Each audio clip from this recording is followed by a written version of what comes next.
Today we will be discussing how World War I came to an end. This relates to section 7.3 in your textbook. When World War I first began, the common belief was that the war would be over by Christmas. It would be a short affair in the Balkans where the great powers could test out their might with no serious ramifications.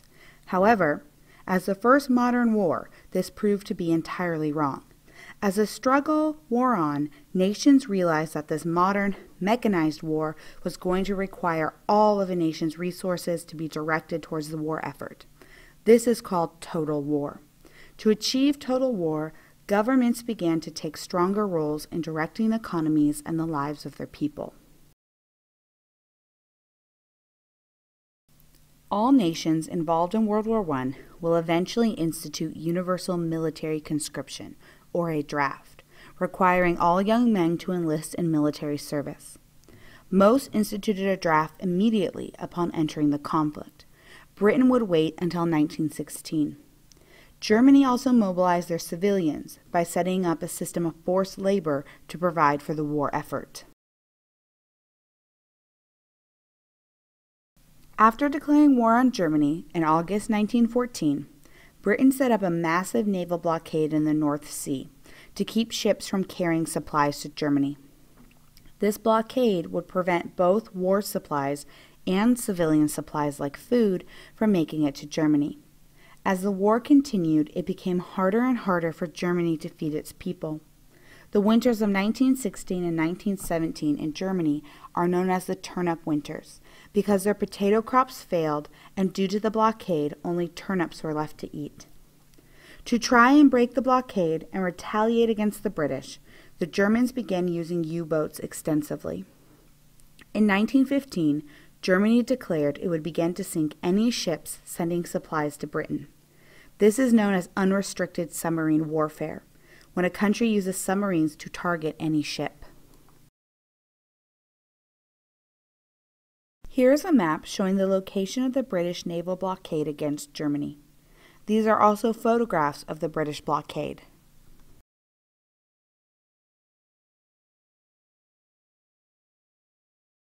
In May 1915, a German U-boat torpedoed the British ship the Lusitania off the coast of Ireland. The German attack killed 1,200 passengers, including 128 Americans. Germany justified their attack by stating that the ship was secretly carrying weapons to Britain. When American President Woodrow Wilson threatened to cut off all diplomatic ties with Germany, the Germans reluctantly agreed to rein in their unrestricted submarine warfare. However, this promise will not last. The sinking of the Lusitania is a galvanizing event for Allied powers in Europe and for the United States. Many propaganda posters are made regarding the event, as seen on this slide, to try and convince people to join the military. The top poster shows Lady Justice with the Lusitania sinking in the back, inviting men to join and take up the sword of justice. At the bottom you can see an Irish propaganda poster calling on Irishmen to avenge the Lusitania by joining the army.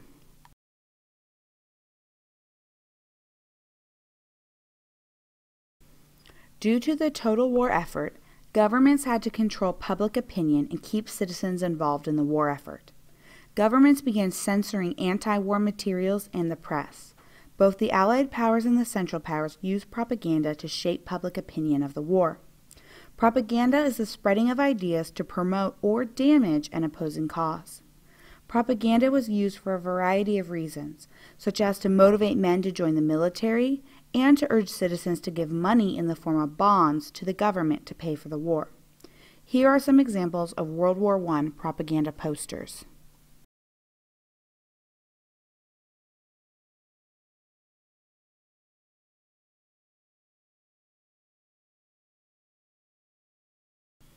As millions of men left to fight the war, women had to take over their vacant jobs to keep economies running and factories producing for the war effort. Women worked in a variety of capacities. They worked as manufacturers of weapons and supplies, to even organizing into the Women's Land Army in Britain to grow the nation's food supply. Female nurses played a critical role in the war as well, as they saved and treated injured soldiers on the front lines, facing the same dangers as the men fighting. After the war, as men came home, most women were expected or forced to quit to make room for men to take back their jobs. Here are examples of propaganda posters aimed at women.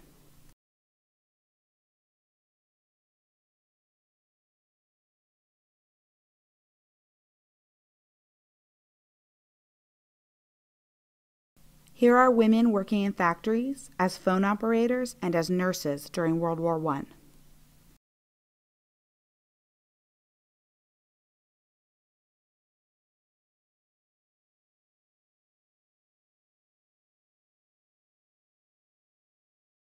Despite the extensive use of propaganda, the long war took its toll on both civilians and troops, and the morale was plunging by 1917, with no end in sight to the conflict.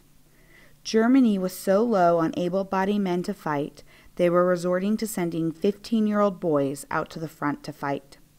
In some countries, mutinies occurred and soldiers abandoned their posts. After the devastating Battle of Caporetto, when Italy was crushed by the Austrians, many Italians deserted the army. By 1917, Russia was going through its own revolution at home, and many soldiers left the Eastern Front to join in the Russian Revolution. World War I devastated Russia, crippling the Russian economy and leading to a tremendous loss of life. In March 1917, bread riots in St. Petersburg erupted into a revolution that will bring down the Russian monarchy. Remember what we have been saying this whole year: never let people go hungry. It usually doesn't end well for the government. In October 1917, a second revolution brought the communist leader Vladimir Lenin to power. Lenin will sign the Treaty of BREST-LITOVSK with Germany in 1918 and withdraw from World War I early. With Russia now out of the war, Germany could concentrate all of its forces along the Western Front.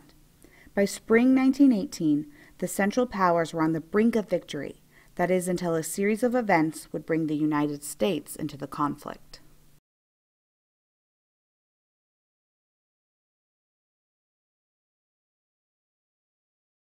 Here is a map showing the territory changes under the Treaty of Brest-Litovsk. The red territory is ceded from Russia to Germany. These are known as the Baltic states. The Treaty of Brest-Litovsk was exceptionally harsh in its territorial demands of Russia. But Lenin was desperate to get out of World War I due to the Russian Civil War, with Russians loyal to the deposed Tsar fighting against Lenin's new communist regime.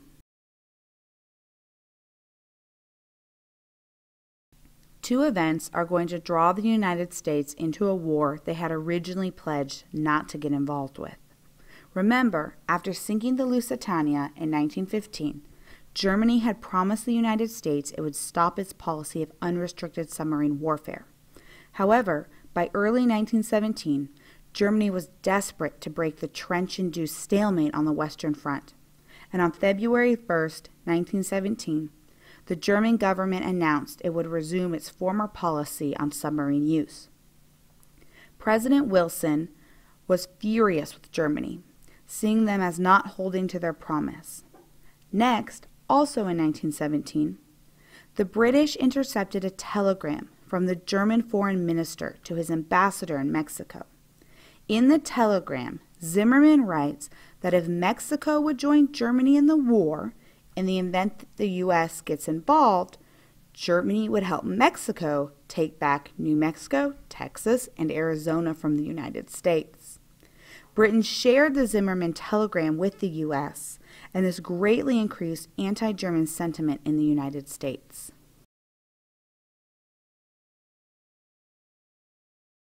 On April 2, 1917, President Woodrow Wilson of the United States went before Congress to ask for a declaration of war against Germany. The U.S. needed months to recruit and equip a larger army, but by 1918, 2 million American soldiers had joined the war effort on the Western Front alongside the Allies. Comparatively to France and Britain, relatively few Americans engaged in direct combat, but the arrival of American forces greatly increased the morale among Allied soldiers. Along with sending soldiers, the United States also stepped up its financial aid to the Allied powers.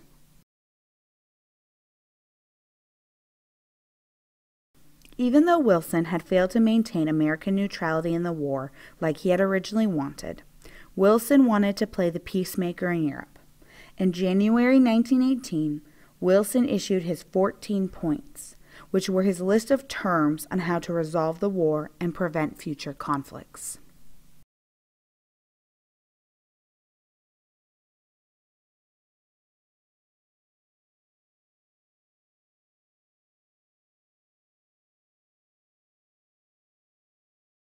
Here is the list of Wilson's 14 points. Please take a minute to read through them and understand them.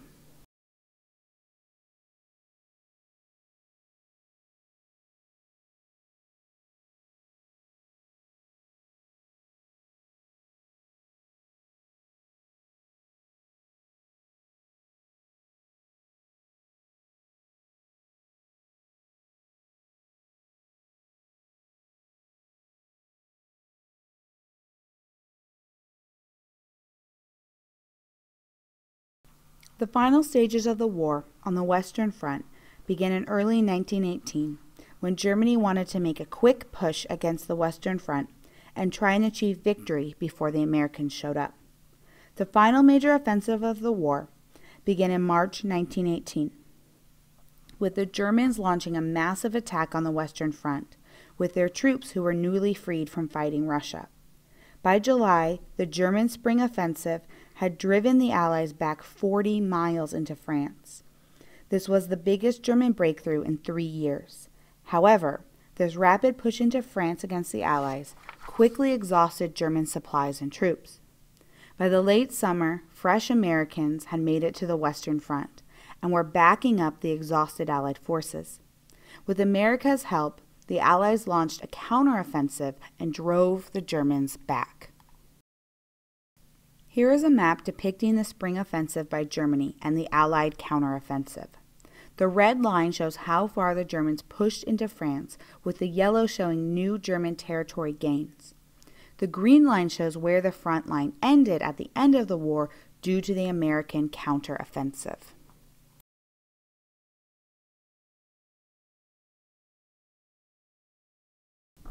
Germany was facing growing food shortages by the end of the war, and people began rioting against the government. Seeing the end, German military commanders advised the Kaiser to step down. Kaiser Wilhelm II fled into exile in November 1918. At the same time, Austria-Hungary was headed towards total collapse as nationalist revolts erupted all over the empire and fractured the failing Habsburg holdings. The Ottomans faced their own nationalist revolutions from Arab peoples and also urged peace. The new German government, after the Kaiser fled, sought an armistice with the Allies. At 11 a.m. in the 11th month of November, on the 11th day, 1918, the Great War came to an end.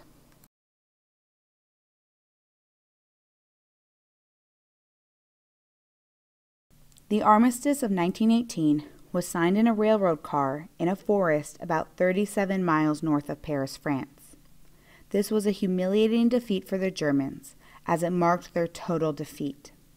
The Allies demanded that all German troops be removed to behind the Rhine River, that all Allied prisoners of war be freed, and that the Germans would surrender all military warships and aircraft. This railroad car would be on display in a museum after World War I and would stay there until it was confiscated by Adolf Hitler in 1940. Where he then forces the French to sign a surrender to Germany.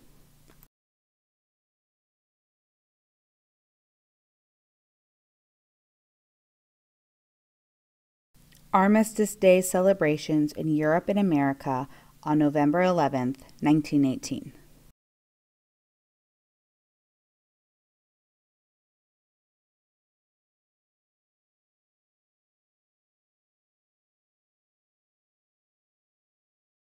In the course of World War I, more than 8.5 million men died in battle, and more than twice that had been injured. Along with soldiers, more than 6 million civilians died as well. Carnage on this scale had never been seen before in all of world history. Russia had mobilized some 12 million soldiers in World War I, and had suffered a 76% casualty rate, seeing 1.7 million soldiers killed. Russia has the most casualties and deaths of the war. The British mobilized 8.9 million soldiers, the French 8.4 million, and the United States 4.3 million. The U.S. suffered the lowest casualty rate of any nation. But again, we did not enter the war until its final year. Austria-Hungary was totally destroyed in World War I with a 90% casualty rate. Germany had mobilized 11 million soldiers and had lost 1.7 million, suffering a total casualty rate of 65%.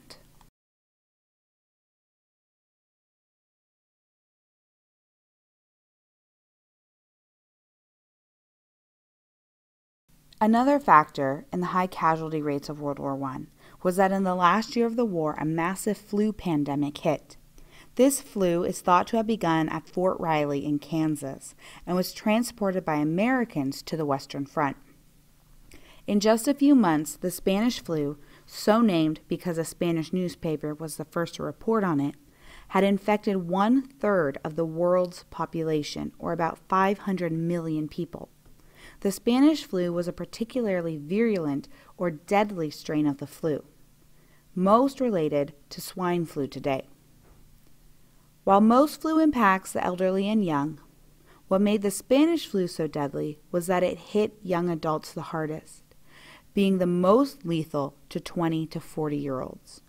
The Spanish flu turned the victim's immune system against itself, so those who were the healthiest ended up dying the fastest. It is estimated that the Spanish flu killed some 50 to 100 million people worldwide.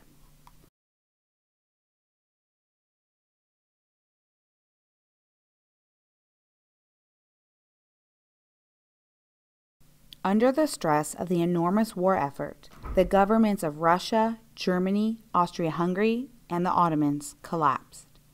Unrest began to sweep across colonial empires as well.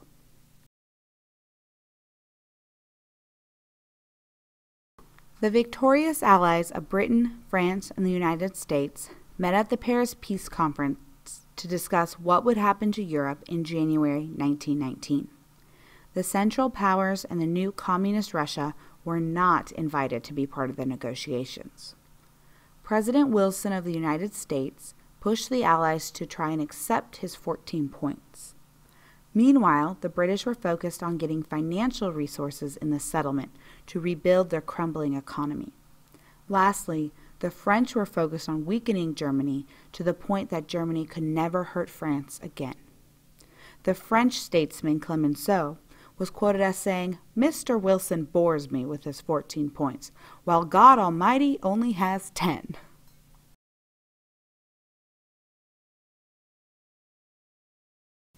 One of the most difficult issues of settling World War I was dealing with all the secret agreements signed during the war, such as the one Italy had signed with the Allies, in which the Allies promised to give Italy some Austrian territory. However, this now violated one of Wilson's 14 points for self-determination. Self-determination was the idea that peoples in the former collapsed empires of Russia, Austria-Hungary, and the Ottoman Empire had the right to form their own nations based on nationalism. In the end, Wilson was forced to compromise on his 14 points, but he was firm in the creation of the League of Nations. The League was made to provide collective security to all members and preserve world peace. Even though the League of Nations will fail, it sets the framework for the creation of the United Nations after World War II.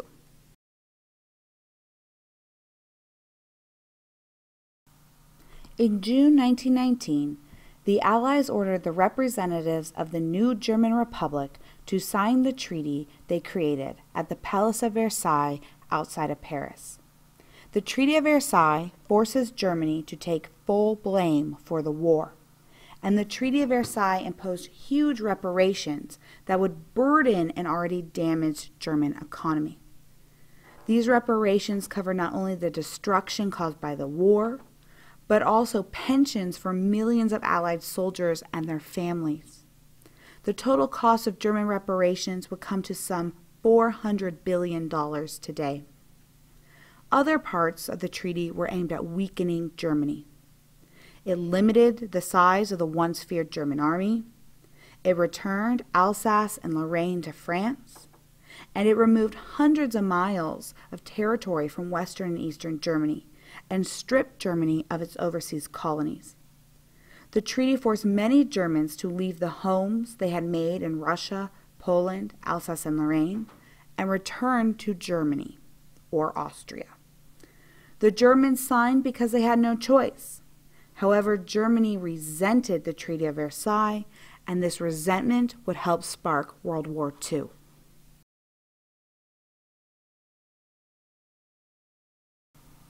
At the top, you can see a picture of the Hall of Mirrors. This is the signing of the Treaty of Versailles, so called because it happened in the French Palace of Versailles. At the bottom, you can see the heads of the big four nations at the Paris Peace Conference in 1919, and you'll notice Woodrow Wilson, President of the United States, is on the far right.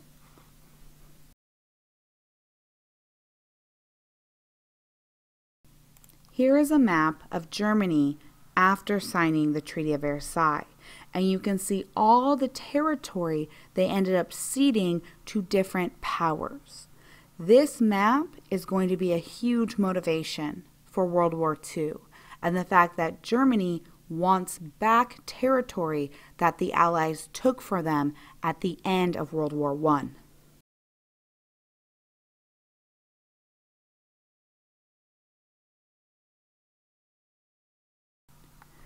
Due to Woodrow Wilson's 14 points and his belief in self-determination, at the end of World War I, a whole lot of new countries are formed in Europe out of the destroyed German, Austrian, and Russian empires.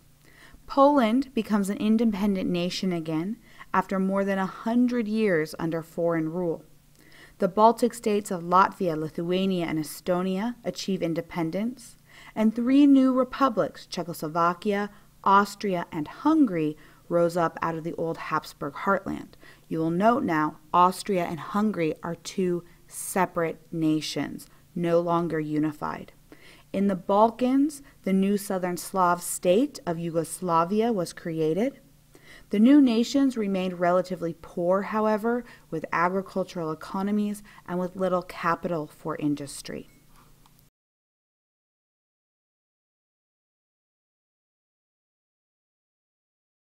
Here is the new map of Europe following the Treaty of Versailles and the end of World War I.